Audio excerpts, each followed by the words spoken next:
저희들 사이에 두고 서로 대치하고 대결하는 뭐 이런 정치를 얘기하는데 이제 의사당의 발코니를 통해서 이제 제도로 만들어야 되지 않습니까?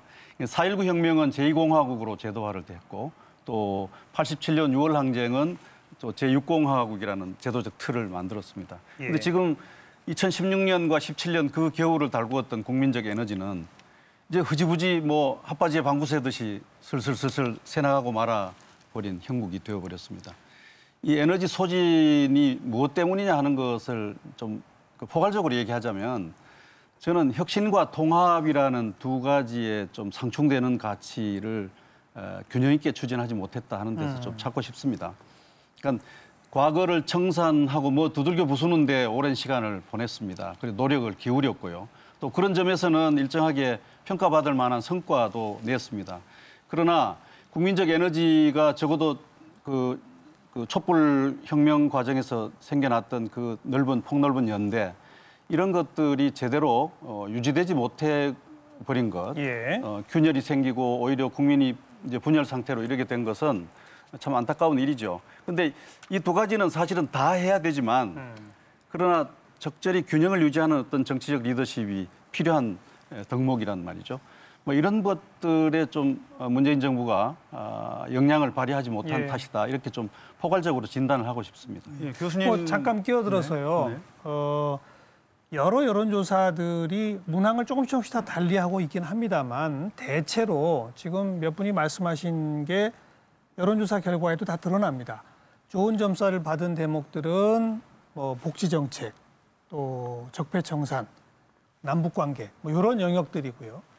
점수가 나쁜 쪽들은 이제 경제, 뭐 여야 협치, 뭐 국론 분열, 그리고 인사 문제, 뭐 대략 이제 이런 쪽 거기에는 이견이 없는 것 같아요. 네 분 다. 근데 이제 방금 윤평준 교수, 박 대표, 김태희 교수 모두가 다 한 걸음 더 나가서 그럼 왜 그 국민적 기대를 제도화하는 데 실패했는가? 이제 그 진단을 조금 더 심층적으로 좀 들어가 봤으면 하는 그런 주문이에요. 이제 분야별 얘기 이제 안 하셔도 좋습니다. 성 기자님, 한번 얘기해 보세요. 일단 저는 그 촛불 혁명이란 말을 문 대통령께서도 여러 차례 사용하셨고요.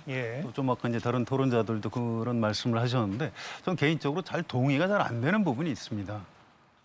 2016년 박근혜 대통령 탄핵이 혁명이었을까요? 정상적인 헌법 절차에 의해서 뭐 헌정 질서가 무너진 적이 없습니다. 헌법재판소의 탄핵 절차에 의해서 이루어졌고요. 헌정 질서를 무너지진 않았지만 권력을 바꿔냈죠. 그런 의미에서 명예혁명이라고 하시는 명예혁명적 요소가 있다. 뭐 이제 수사학의 그런 요소가 있다. 받아들이시면 수사학의 차원이죠. 그 자체를 4.19 혁명하고 뭐 비교해서 이렇게 혁명. 그러니까 제가 이 말씀을 드리는 이유는 좀 문재인 대통령의 어떤 그 기대치를 너무 과도하게 높인 측면이 있는 것이 아니냐. 이제 이 얘기를 하고 싶은 겁니다. 문재인 대통령 대선 득표를 제가 아까 말씀드렸는데 홍준표 후보가 24%, 안철수 21%, 뭐 유승민 6.7%, 심상정 6.17%. 대선 당시만 해도 문재인 대통령한테 대해서 우리 국민이 그렇게 기대가 아주 높지는 않았는데 그 이후에 이제 아주 감동적인 취임사가 있었죠. 기회는 평등하고 절차는 공정하며 결과는 정의로울 것이다 이런 말씀도 하셨고요. 또 5.18 기념식에 가서 아주 피해자를 아주 간곡하게 위로하는 이런 감동적인 장면도 보여주셨고 이러면서 아주 집권 초반에 기대치가 좀 너무 올라간 측면이 있는 것 같아요. 그래요? 그래서 이 평가를 할 때도 그 부분을 전 감안해서 봐야 된다고 봅니다. 처음에 한반도 평화도 그냥 문재인 대통령이 물론 열심히는 하셨습니다만 노력해서 된 측면도 있지만 북한하고 미국의 트럼프, 김정은 요소도 꽤 있었던 거거든요. 그런 것들을 감안을 해서 좀 문재인 대통령, 문재인 정부에 대한 임기 중반 평가를 할 때도 조금 약간 좀 객관적이고 차분하게 했으면 좋겠다. 이런 문제 제기를 좀 하고 싶습니다. 박성민 대표랑은 생각이 좀 다르네요.